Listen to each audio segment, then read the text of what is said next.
Hello, my friends. How are you? First of all, thank you for giving me the chance to participate and to continue about your subject, which is important for us as well here in Israel, the cultural press, or I call it cultural journalism.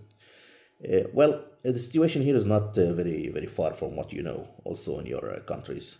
But I wrote here some points that can, let's say, open a little bit mind on specific things that might be with a small change. The situation is like this. Back in the 90s, when I used to be very young, we do remember that there was three strong newspapers. They still exist.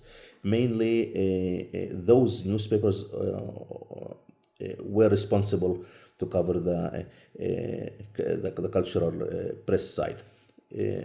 Each one of them got inside the daily news a thick part about culture. And they were strong and they were able to make one theater down and another show on and things like that. Passing from the 90s into the 2000s, there started kind of, not a start, but it worked like this. There was a new connection between those who are producing culture with those who are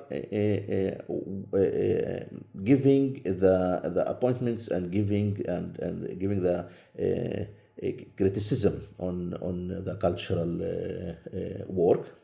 So this relation was in kind of those bodies who produce the culture and the cultural activities were looking around, seeking, to get more popular. So the only way was normal media.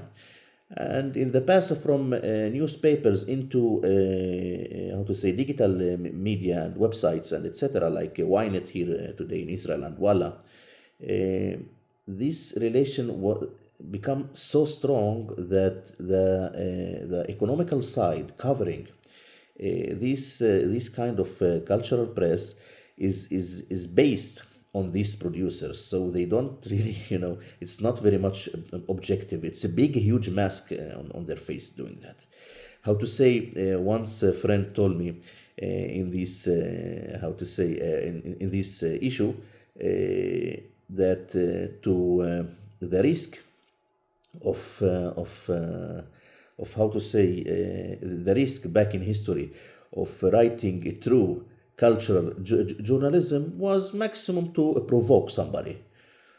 Today, the risk of writing through culture, making cultural press, is to disappear because of this situation. Well, I will not exaggerate in that, but let's say that the situation isn't that good that was in before in the 90s. This is more or less about our journalism inside. Thank you very much for listening to me.